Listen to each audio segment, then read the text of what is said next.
Friends, welcome to Ratna smart kitchen. ఈరోజు ఒక మంచి రెసిపీతో వచ్చానండి. సమ్మర్ స్పెషల్ రెసిపీస్ చేస్తున్నాను కదా. ఇదిగో చూడండి, సొరకాయ పులుసు మీకు చేసి చూపిస్తాను. ఇలాగా మనం ఒక కాయ తీసుకున్నానండి, లేతకాయ తీసుకొని ఇలా మనం తోలు తీసుకొని పెట్టుకోవాలి. చూడండి ఫ్రెండ్స్, ముక్కలను ఇలా సన్నగా తరిగి పెట్టుకోవాలి. మనం చిన్నగా కట్ చేసి పెట్టుకుంటే తొందరగా ఉడకపోతాయి. ఈ గుజ్జు అనేది ఎక్కువ లేకుండా తీసేసుకోవాలి. ఈ సమ్మర్లోని ఇలాంటి సొరకాయ, దోసకాయ, బీరకాయ లాంటివి తింటే బాడీకి చలవ చేస్తూ ఉంటుంది ఫ్రెండ్స్. బాగా వేడి చేస్తూ ఉంటుంది కదా.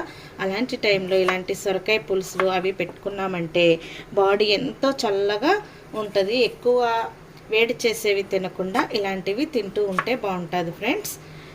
ఇంకా మన ఛానల్ని ఎవరైనా సబ్స్క్రైబ్ చేసుకోకపోతే సబ్స్క్రైబ్ చేయండి, లైక్ చేయండి, షేర్ చేయండి, పక్కనున్న బెల్ ఐకాన్ని క్లిక్ చేయండి ఫ్రెండ్స్. పులుసుకి కావాల్సింది ముఖ్యంగా చింతపండు అండి. మనం ఒక నిమ్మకాయ సైజ్ అంతా చింతపండు తీసుకొని వాటిని శుభ్రంగా కడిగి పెట్టుకొని ముందుగా నీళ్ళు వేసుకొని నానపెట్టుకున్నామంటే ఇవి త్వరగా నానుతూ ఉంటాయి. అప్పుడు మనం అన్నీ కట్ చేసుకోవచ్చు చక్కగా. చూడండి ఫ్రెండ్స్, 3 మీడియం సైజు ఈ సైజు ఆనియన్స్ తీసుకొని మనం నిలువుగా కట్ చేసుకోవాలి. పులుసుకి ఎప్పుడు కూడా నిలువుగా కట్ చేసుకుంటే బాగుంటుంది ఫ్రెండ్స్. పులుసులోకి ఎక్కువగా ఆనియన్స్ కూడా ఎక్కువ పట్టదు. సో మనం ఇలాగా నిలువుగా కట్ చేసుకొని ఆనియన్స్ని పక్కన పెట్టుకుందాం. ఇలాగ 2 భాగాలుగా చీల్చుకొని వాటిని కూడా పక్కన పెట్టుకుందామండి.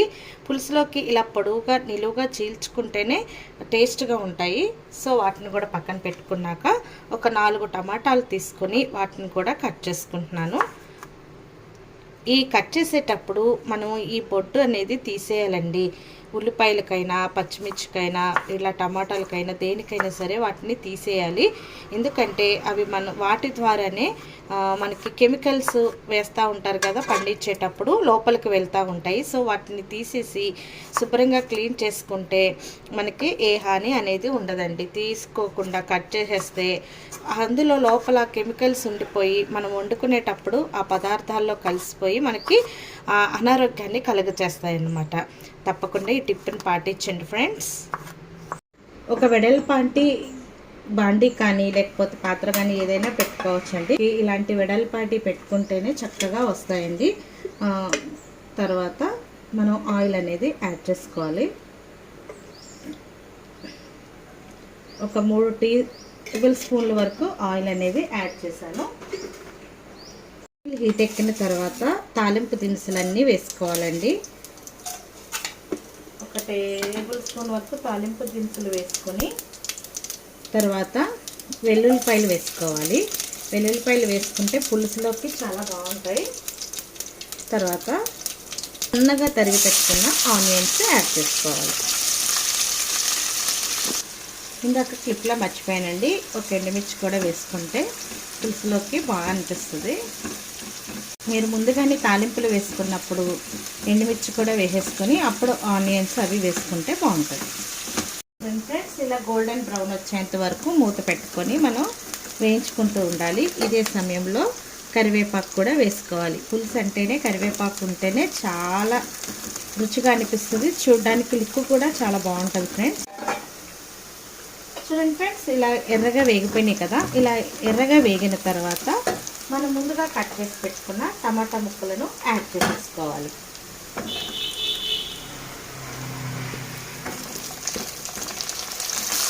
ఈ టమాటాలు కూడా బాగా మగ్గేంత వరకు, ఎంత మగ్గితే పులుసు అనేది అంత చిక్కగా వస్తుందండి.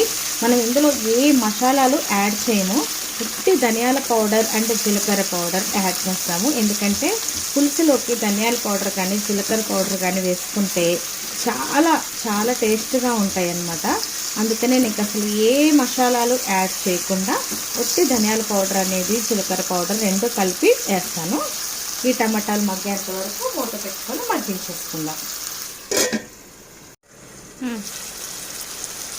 చూడండి, కొద్దిగా ఇలాగా టమాటాలు మగ్గిన తర్వాత మనం ముందుగా కట్ చేసి పెట్టుకున్న సొరకాయ ముక్కలను కూడా వేసేసుకోవాలి.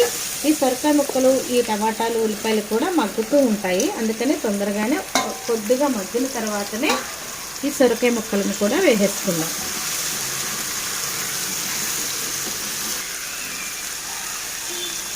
కొద్దిగా పసుపు, 1 టేబుల్ స్పూన్ కల్లుప్పు యాడ్ చేస్తున్నానండి. మనం పులుసులోకి కల్లుప్పు అనేది వేసుకుంటే రుచి బాగుంటుంది. సో నేను కర్రీకి సరిపడినంత 1.5 వరకు కల్లుప్పు అనేది యాడ్ చేశాను.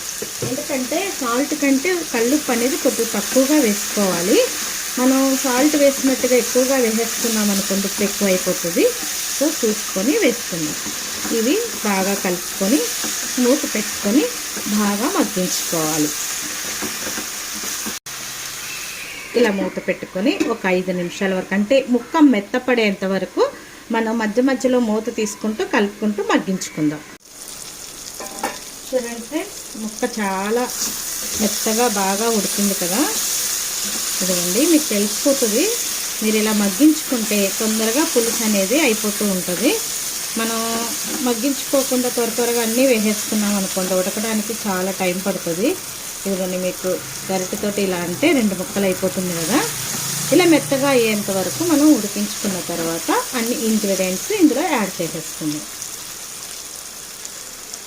కొద్దిగా కొత్తిమీర వేసుకున్నాను, ఇంకా కారం అనేది యాడ్ చేశాను. ఎందుకంటే టమాటాలు వేస్తున్నాను, పులుపు వేస్తున్నాను కాబట్టి కొద్దిగా కారం అనేది ఎక్కువగానే పడుతుందండి. లేదంటే పులుపుగా ఉంటుంది, కారం తక్కువైంది అనుకోండి పుల్లగా అనిపిస్తుంది. సో కొంచెం కారం అనేది యాడ్ చేసుకోవాలి. కొంతమందికి తీపి ఇష్టం ఉంటే బెల్లం కూడా యాడ్ చేసుకోవచ్చండి. నేనైతే బెల్లం యాడ్ చేయట్లేదు, మా ఇంట్లో ఇష్టపడరు. సో చాలామంది కొంచెం ఇలాంటి పులుసు కూరల్లో కొద్దిగా బెల్లం అనేది యాడ్ చేసుకుంటారు. మీకు ఇష్టమైతే బెల్లం అనేది యాడ్ చేసుకోవచ్చు. కారం వేసిన తర్వాత 2 నిమిషాలు అలా మగ్గించుకున్నాం అనుకోండి, మనం వేసిన కారం అనేది ముక్కలకి పట్టి టేస్ట్గా అనిపిస్తుంది. లేదంటే కారం వేసిన వెంటనే నీళ్ళు అని యాడ్ చేసేసామనుకోండి, కారం ముక్కలకి పట్టకుండా ముక్కలు అనేవి చప్పగా ఉంటాయి. సో కారం వేసుకొని 2 నిమిషాలు మగ్గించుకున్నాం. తర్వాత మనం ముందుగా నానబెట్టుకున్న చింతపండు పులుసును కూడా ఇందులో యాడ్ చేసేద్దాం.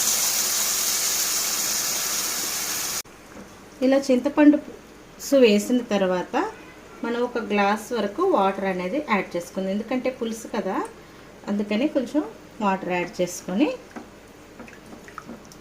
మనం ముందుగా కట్ చేసి పెట్టుకున్న పచ్చిమిర్చి ముక్కలను యాడ్ చేసుకోవాలి.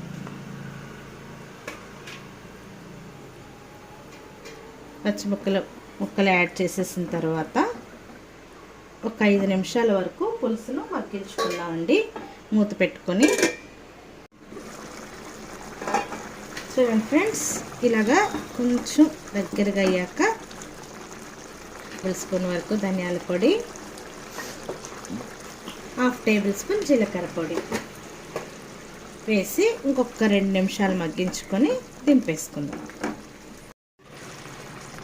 చూడండి ఫ్రెండ్స్, అయిపోయింది.